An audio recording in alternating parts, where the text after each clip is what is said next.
마태복음 3장 6절 같이 읽겠습니다. 시작. 모든 육체가 하나님의 구원하심을 보리라 함과 같으니라. 아멘. 읽진 않았지만 오늘 말씀은 세례 요한에 대한 이야기입니다. 그런데 좀 더 자세히 살펴보면 세례 요한에 대한 이야기가 아니라 예수 그리스도에 대한 이야기입니다. 그리고 좀 더 살펴보면 이것이 바로 우리에 대한 이야기예요. 그래서 굉장히 중요합니다.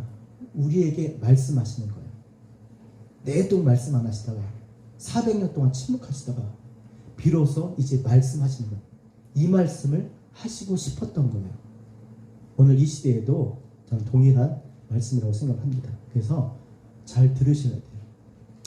자, 한번 3장 1절부터 2절, 2절을 같이 읽을 텐데 이 구절들을 읽으면서 무언가 하나가 뚜렷하게 이렇게 드러나는 것을 알게 될 겁니다. 자, 3장 1절부터 2절 천천히 같이 한 목소리 읽겠습니다.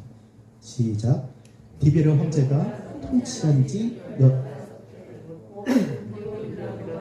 유대의 총독으로 헤롯이 갈릴리의 분봉왕으로 그 동생 필립이 이드레와 드라고니 지방의 분봉왕으로 루시아니가 아벨리노 분봉왕으로 안나스와 가야바가 대제사장으로 있을 때에 하나님의 말씀이 빈들에서 사그의 아들 요한에게 임한지라.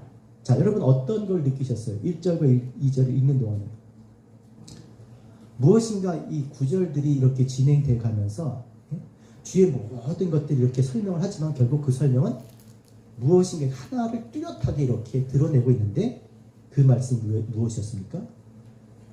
보세요. 황제 얘기 나오잖아요. 총독 얘기 나오고 그리고 분봉왕들 얘기 나오고 심지어 대제사장 이름까지 거론하면서 그냥 지나가더니 누구에게 갑니까? 요한에게 가지 않습니까? 무엇이? 하나님 말씀이 요한에게 임한지라. 정말 그 쟁쟁한 모든 사람들을 다 제쳐놓고 그 말씀이 어디로 갔어요? 사가랴의 아들 요한에게 임했습니다. 왜 요한에게 임했을까? 하나님께서 그 백성에게 말씀하시면 황제를 통해서는 얼마나 빨리 전달되겠습니까? 또 총독이나 분봉왕이나 저 가까이 있는 그 통치자들에 의해서 전해지면 얼마나 더 효과적으로 잘 전달이 되겠어요. 뿐만 아니라 영적 지도자인 안나스와 누구죠? 한 명이? 가야바 대제사장을 통해서 전하면 얼마나 더 정확하게 가겠습니까? 근데 그들을 다 비켜가고 누구에게 갔어요? 요한에게 갔습니다. 왜 요한일까? 제사장의 아들이 돼서 안나스 가야바 대제사장을 비껴갔다니까요. 4절 같이 읽겠습니다. 4절 시작. 선지자 이사야의 책에 쓴 바 광야에서 외치는 자의 소리가 있어 이르되. 여기까지. 자, 이사야 책에 이르기를 세례 요한을 누구라고 지금 생각하고 있는 거예요? 광야에서 외치는 자.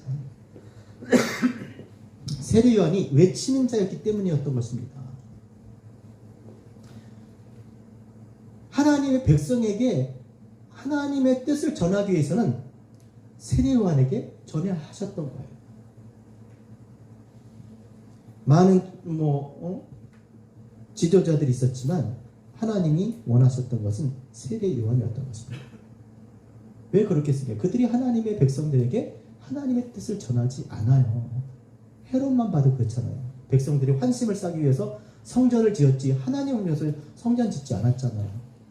빌라도 총독 백성들을 위해서 정치하는 사람이 아닙니다.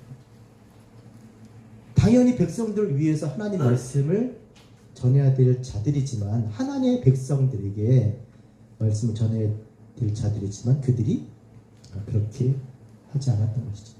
마음이 하나님께 없었어요. 그래서 하나님의 말씀을 전하는 사람, 백성들에게 하나님의 말씀을 외치는 사람이 있었으니 곧 그가 요한이었어요. 그래서 하나님께서 그를 통해서 백성들에게 말씀하셨어요. 백성들에게 하실 말씀을 그를 통해서 전하게 하신 겁니다. 자, 그렇다면 그 전하신 말씀이 무엇입니까? 4절 같이 읽겠습니다. 다시 시작. 선지자 이사야의 책에 쓴 바 광야에서 외치는 자의 소리가 있어 이르되 시작 너희는 주의 길을 준비하라 그의 오실 길을 곧게 하라. 아멘. 하나님께서 400년 동안 침묵하시다 그 백성에게 원하셨던 그 백성이 알기를 원하셨던 이야기가 말씀이 주의 길을 예비하라 주의 길을 곧게 하라는 거예요. 주의 길을 예비하고 곧게 하라는 것입니다. 이게 하나님 전하시길 원하셨던 말씀입니다. 자, 그렇다면 여러분 어떻게 하는 것이 주의 길을 예비하는 것이고 주의 길을 곧게 하는 것일까요? 우리가 이 말씀을 굉장히 많이 들었습니다. 그렇죠? 근데 구체적으로 몰라요. 어떻게 하는 것이 주의 길을 예비하는 거고 주의 길을 곧게 하는 건지. 그냥 회개하는 것 정도로 압니다. 그럼 회개하는 것은 끝납니까? 우리가 마음을 돌이켜 하나님께 나가면 그것을 끝난 건가요? 이렇게 교회 안 나오던 사람 교회 나오면 그걸로 끝나는 겁니까? 하나님 그것으로 만족하십니까? 아니요. 그렇게 될 일이 아니라는 거예요. 회개에 합당한 열매고 아브라함 자손이 돼야 된다는 거예요. 결국 이 말씀을 하고자 하는 것입니다. 주의 길을 곧게 하라 주의 길을 예비하라. 5절 말씀대로 이것은 이렇게 설명이 되는 거죠. 5절 같이 읽겠습니다. 시작. 모든 골짜기가 메워지고 모든 산과 작은 산이 낮아지고 굽은 것이 곧아지고 험한 길이 평탄해질 것이요. 자, 어떻게 하는 거라고요? 주의 길을 예비하는 거예요. 주의 길을 곧게 하는 것이 무엇이냐? 골짜기를 메우라는 거예요. 또 높은 산들을 다 낮추라는 거예요. 험한 길들 다 평탄하게 하라는 거예요. 굽은 길들을 곧게 하라는 거예요. 이걸 어떻게 해요, 여러분? 몰라요. 지금이면 우리가 힘을 합쳐서 그런 기술이 되겠지만 당시에 삽과 곡괭이 갖고 나와서 길들은 평탄하게 한다고 쳐요. 하지만 굽은 길들은 어떻게 이렇게 휘어져서 굽이 나는 길들 어떻게 곧게 펴고 뿐만 아니라 산은 어떻게 하냐고요. 산을 어떻게 할 수가 없잖아요. 곡괭이질 한다고 해서 산을 낮출 수 있겠습니까?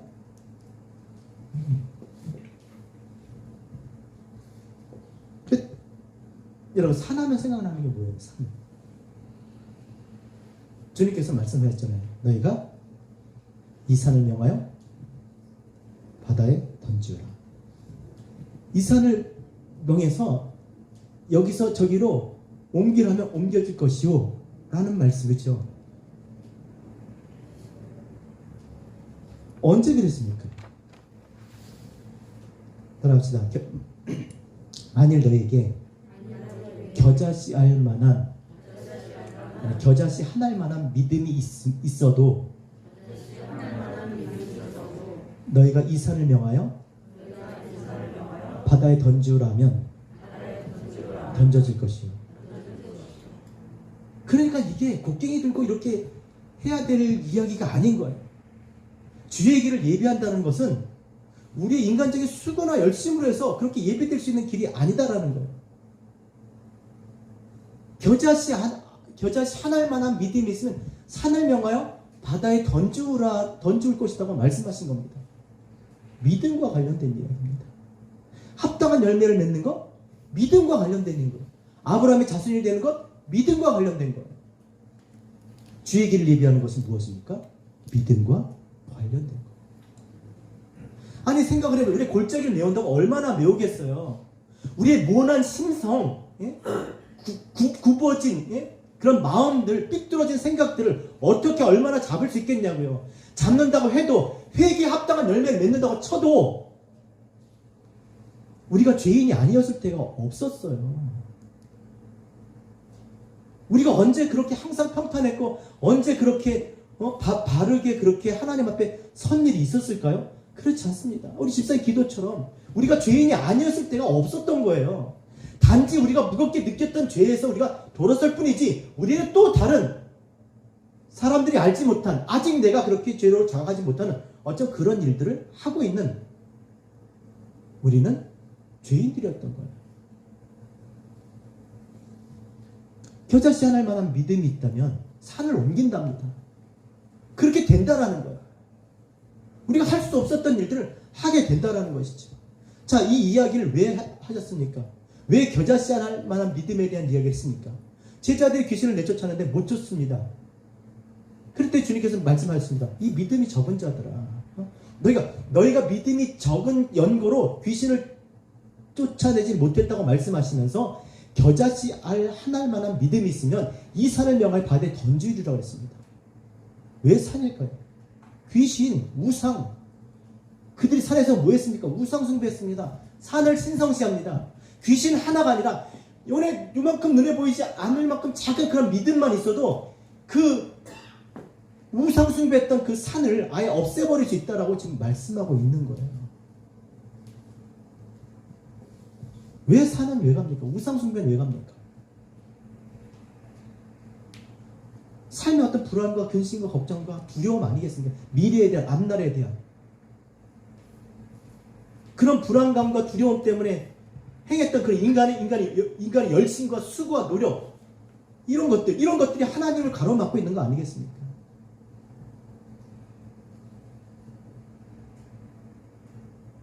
그래서 겨자씨 한 알만한 믿음이 있으면 귀신 하나가 아니라 그렇게 끊임없이 우리를 무지와 어둠 가운데서 우리를 두렵게 만들고 근심하게 만드는 그렇게 만들어서 행하는 모든 일들까지도 하나님께서 다 사라지게 해주실 줄 믿습니다. 그럼 겨자씨 할 만한 믿음이 무엇입니까? 겨자씨 한 알 만한 믿음이 뭐겠어요?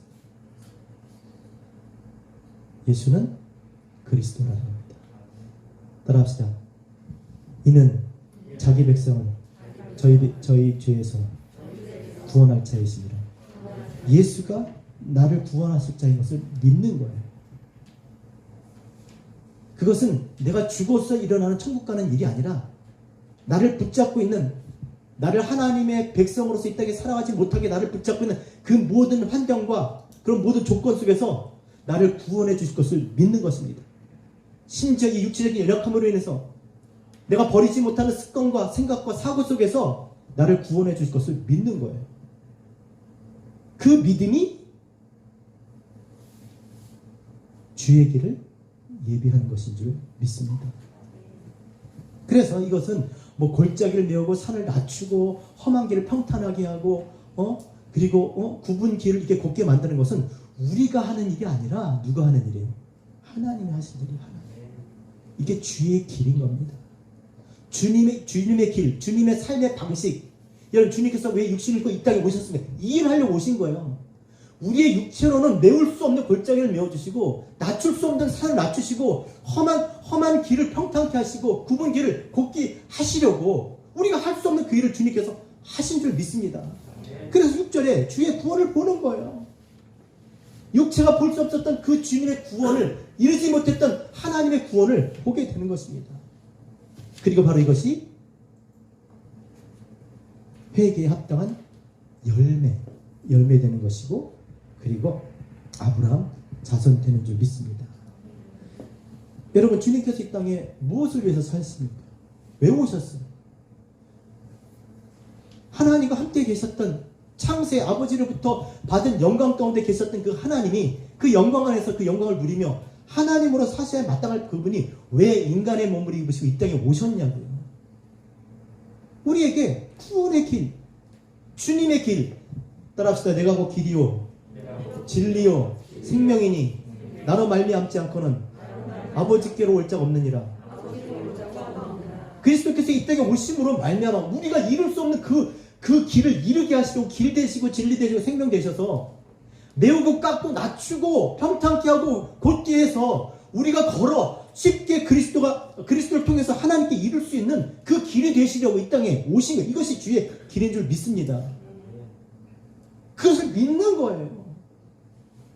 예수를 그리스도를 믿을 때 그 역사하시는 선물로 주신 성령께서 우리 마음 가운데서 일하심으로 우리로 할 수 없는 그것, 우리 자신을 힘들게 하는 내 안에 옛 자아와 성품과 못난 생각들을 다 찔러 쪼개서서 하나님이 기뻐하시는 열매, 성령이 맺으시는 열매 되게 하실 줄로 믿습니다. 그래서 하나님의 곳간에 기쁘게 드리는 알곡 같은 그런 열매가 되는 것이에요. 누가 하신다고요? 하나님이 그리스도를 통해서, 그리스도께서 성령 우리 가운데 믿는 자들에게 주심으로 일하심을 통해서. 그러니 우리가 무엇을 해야 되겠습니까? 하나님이 하신 일을 믿는 거예요. 믿음으로 사십시다. 그리스도께서 이 땅에 오시기 전까지는요, 우리는 구원을 볼 수가 없었습니다. 의인은 없나니 하나도 없습니다. 모든 사람이 다 한 가지로 치우쳐서 자기 욕심을 따라 그렇게 무익한 길로 행하게 영죽을 인생이 된 겁니다. 아무리 땅을 판들 수고하고 열심히 노력을 한들 이룰 수가 없는 길이에요.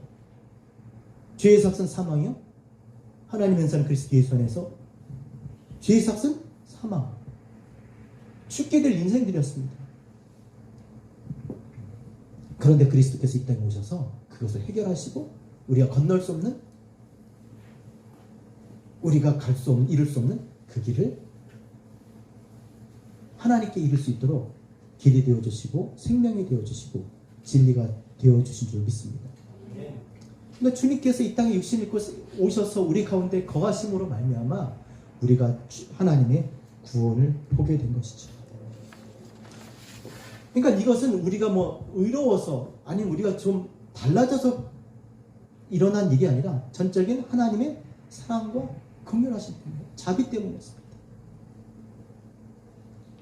한 번도 우리는 하나님 앞에 구원받을 만한 상태가 된 적이 없어요. 하나님이 기뻐하실 만한 상태가 된 적이 없어요. 오직 그의 아들 예수 그리스도 안에서 그리스도로 말미암아 우리가 이 복을 누리게 된 줄로 믿습니다. 그런데 그 사랑과 자비가 풍성하신 하나님께서 영죽을 인생을 어떻게 보셨냐면 마음이 상한 자로 보시고 또 포로된 자, 갇힌 자, 억압당한 자, 약탈당한 자, 또 용서받고 싶어서 하나님께 정말 돌아가고 싶은 자, 구원을 기다리는 자, 하나님의 은혜를 소망하는 자, 그렇게 여겨주신 거예요. 원래는 아닌데 그리스도 예수 안에 있기 때문에 예수 그리스도로 말미암아 우리를 그렇게 여기시는 줄로 믿습니다. 이게 굉장히 중요한 거예요. 그래서 그리스도 예수 안에 결코 정죄함이 없다고 하는 것이 그리스도 예수 안에 있기 전이나 예수 그리스도 안에 있기 전이나 그 그리스도 안에 있을 때나 사실 다르지 않아요. 그런데 하나님께서 우리를 그렇게 봐주신다는 거예요. 그래서 감췄던 말씀을 에스겔 선지자를 통해서 우리에게 드러내 주셨는데 제가 읽어드릴게요. 에스겔 34장 11절에서 13절.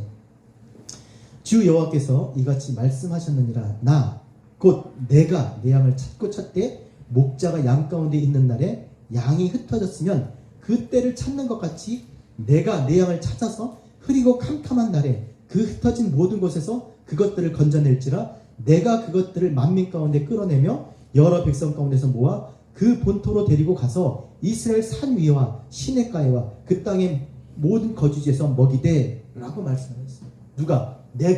누가? 여호와께서 내가 찾을 거야.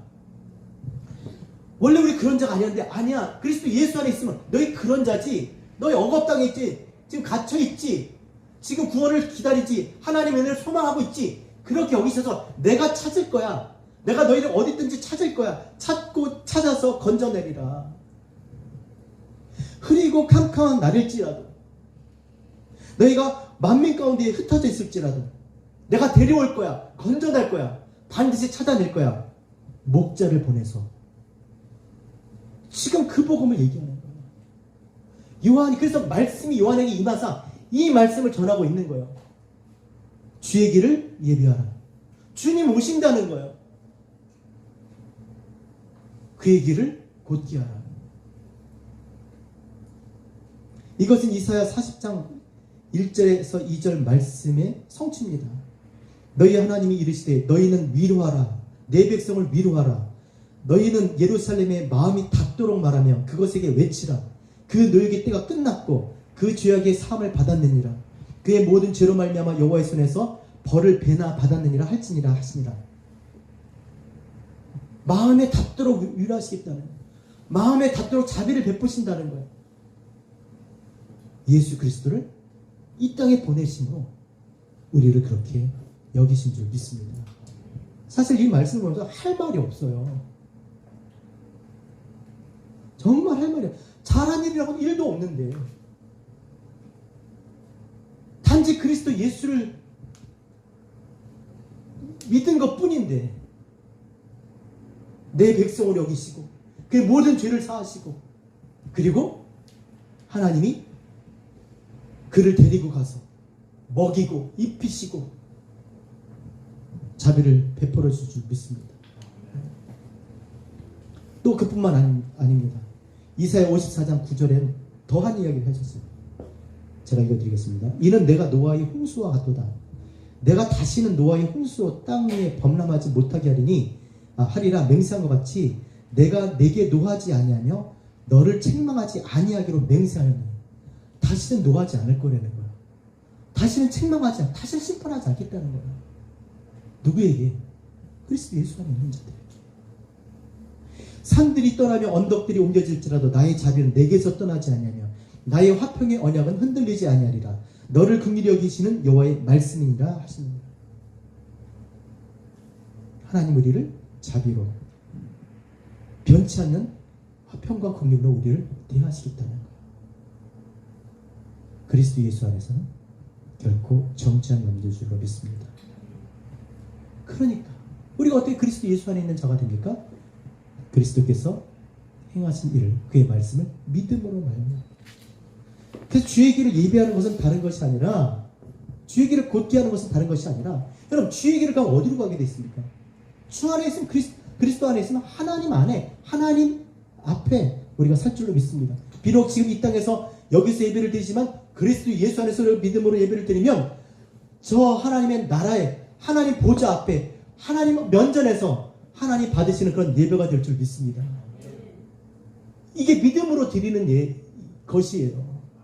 비록 여기 있지만 그리스도를 믿음으로 말미암아 그리스도 안에서 함께 계신 그 하나님으로 인하여 우리가 하나님 앞에 드리는 예배가 될 줄 믿습니다. 그래서 모든 육체가 하나님의 구원하심을 보게 되는 겁니다. 우리 6절 같이 읽겠습니다. 다시 한번 5절 6절 같이 읽겠습니다. 시작. 모든 골짜기가 메워지고 모든 산과 작은 산이 낮아지고 굽은 것이 곧아지고 험한 길이 평탄해질 것이요. 시작. 모든 육체가 하나님의 구원하심을 보려. 하나님께서 예수 그리스도 이 땅에 보내심으로 말미암아 우리가 이룰 수 없는 그 길을 그리스도를 통해서 이루게 하여 주셔서 우리가 하나님 앞에 하나님이 기뻐하시는 하나님 나라 백성이 된 줄로 믿습니다. 자, 이것을 전해야 되는 거예요. 세례 요한이 이것을 전했던 것처럼 이 복음을 들은 우리가 이 땅에서 이 복음을 외쳐야 되는 겁니다. 사람의 수고와 공로가 아닌 거예요. 우리 열심과 노력으로 되지 않는다는 겁니다. 사람이 메울 수 있는 골짜기가 아니에요. 사람이 낮출 수 있는 산이 아니라는 겁니다. 산 넘어 산이에요. 끝없이 산 넘어 산이다. 늘 산 앞에 서 있습니다. 믿음이 아니고는 낮출 수가 없는 것이죠. 오직 예수 그리스도를 믿는 믿음으로 되어질 일이라는 것. 하나님께서 세상을 이처럼 사랑하사 독생자를 주심으로 말미암아 독생자 예수께서 이 땅에 오셔서 우리를 위해서 하신 그 공로, 그 일을 믿음으로 말미암아 우리가 하나님 나라 들어가게 되는 이 복음을 전하는 저와 여러분 되셨으면 좋겠습니다. 자, 그렇다면 끝으로 우리가 무엇을 해야 되니까? 주의 길을 예비하라. 그의 길을 곧게 하라. 도대체 그럼 무엇을 해야 될까? 다시 한번 되풀이해서 다시 한번 우리에게 강조해 주고 있습니다. 10절, 12절, 10절에는 무리가 묻습니다. 12절, 세리가 묻습니다. 10절 같이 읽겠습니다. 시작. 무리가 물어 이르되 그러면 우리가 무엇을 하리까? 12절 시작. 세리들도 세례를 받고자 하여 와서 이르되 선생님이여 우리는 무엇을 하리까? 여러분, 무리가 있고 세리가 있습니다. 이 무리는 누굽니까? 8절 같이 읽겠습니다. 시작. 그러므로 회개에 합당한 열매 맺고 속으로 아브라함이 우리 조상이라 말하죠. 그 무리는 누구예요? 속으로 자기가 아브라함 자손이라고 생각합니다. 자, 아브라함의 자손이면 뭐가 있어야 돼요? 믿음이 있어야 돼요. 무슨 믿음? 아브라함의 믿음이 있어야 돼요.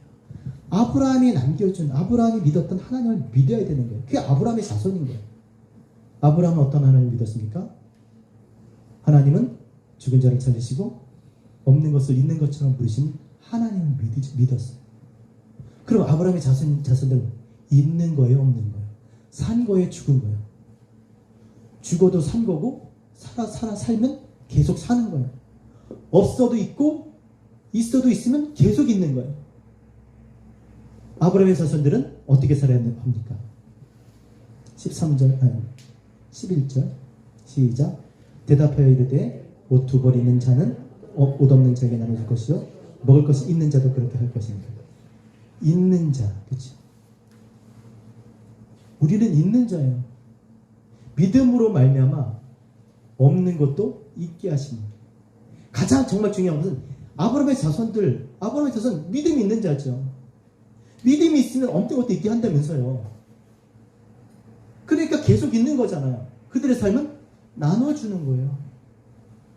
있는 것을 나눠주는 겁니다. 자, 그럼 세리는 어떻게 살아갑니까? 시작. 13절 시작. 이르되 부과된 것 외에는 거두지 말라. 14절 군인도 나옵니다. 시작. 군인들도 물어 이르되 우리는 무엇을 하리까 하며 사람들이 강탈하지 말고 거짓으로 고발하라. 자, 세리들은 뭐 하라고 했어요? 부과된 것 외에는 거두지 말라. 그 다음에 군인들은 족한 줄 알라. 여러분, 세리는 죄인이에요. 자, 누가 무엇이 우리에게 죄입니까? 하나님 말씀, 율법을 지켜야 하는 것이 죄입니까? 물론 그것도 죄죠. 그러나 진짜 아브라함의 자손에게 있어서 죄는 무엇입니까? 믿음으로 말미암아 하지 않는 모든 것이 죄니라. 믿음으로 살지 않는 것이죠. 믿음으로 살지 않으니까 어떤 일을 합니까? 없는 것을 가져야 되잖아요. 그러니까 부과된 것 왜 더 가지려고 하는 것이. 그리고 군인들처럼 강탈을 빼앗는 거예요.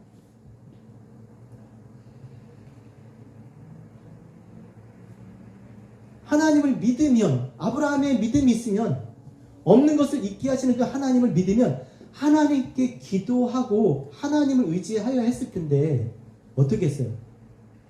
다른 사람의 것을 빼앗고 더 부과하는 것입니다. 때문에 우리가 이제 아브라함의 자손으로서의 삶은 믿음으로 살아야 한다라는 것이에요. 아브라함의 자손의 믿음이란, 내가 정말 아브라함의 자손이라면 아브라함처럼 그 믿음으로 살아야 되는데, 아브라함이 가졌던 믿음은 시작. 하나님은 죽은 자를 살리시고 없는 것을 있는 것처럼 부르시는 하나님인 것을 믿고 살았던 거예요. 그러니까 사람을 구하지 아니하고 자기 힘을 의지하지 아니하고 죽은 자를 살리시고 없는 것을 있는 것처럼 주시는 그 하나님을 믿고 살아야 될 줄로 믿습니다. 정말 이제 우리가 이 땅에 교회로 부르심을 받았다면 믿음으로 사셔야 합니다. 하나님을 믿으셔야 돼요. 우리의 생각대로 살아서는 안 됩니다. 내 힘과 내 의지와 내 열심으로 살아서는 안 되고, 하나님의 뜻을 구하고 그 뜻을 따라 살아가는 저와 여러분 되셨으면 좋겠습니다. 하나님이 가장 기뻐하시는 삶은 다른 게 아니에요. 이 아브라함처럼 믿음으로 사는 겁니다. 따라합시다. 믿음 없이는 하나님을 기쁘시게 못하나니 하나님께 나아가는 자는 반드시 그가 계신 것과 자기를 찾는 자들에게 상 주시는 이심을 믿어야 할지니라. 하나님이 가장 기뻐하시는 하나님을 믿는 거예요. 하나님을 믿는 거. 없는 것도 있게 하시는 하나님 믿는 거. 죽은 자도 살리시는 하나님을 믿는 거. 이것이 다시 오실 주님을 기다리며 살아가야 할, 정말 주님 앞에 곳간에 들어가기에 하나님 기뻐하시는 열매가 되기 위한 그런 삶인 줄 믿습니다. 아브라함의 자손으로서의 삶인 줄 믿습니다. 이게 뭐 유대적인 어떤 그런 이야기가 아닙니다. 우리가 다 믿음이 있으면, 이 아브라함 같은 믿음이 있으면 아브라함의 자손인 것이, 하나님은 기쁘시게 하는, 하나님이 기뻐하시는 그런 믿음의 삶인 줄 믿습니다. 2022년 우리가 정말 여러 가지를 계획하지만 다시 한번 내가 어떻게 살아야 될지를 오늘 이 말씀을 통해서 정말 주님을 예비하고 그 얘기를 곧게 하는 것이 무엇인지, 정말 우리 하나님 나라의 곳간에 들어가는 것이 또 하나님 기뻐하시는 그런 삶이 무엇인지 다시 한번 생각하고 믿음으로 살아가는 저와 여러분 우리 모두 되시기를 주님으로 부탁드립니다.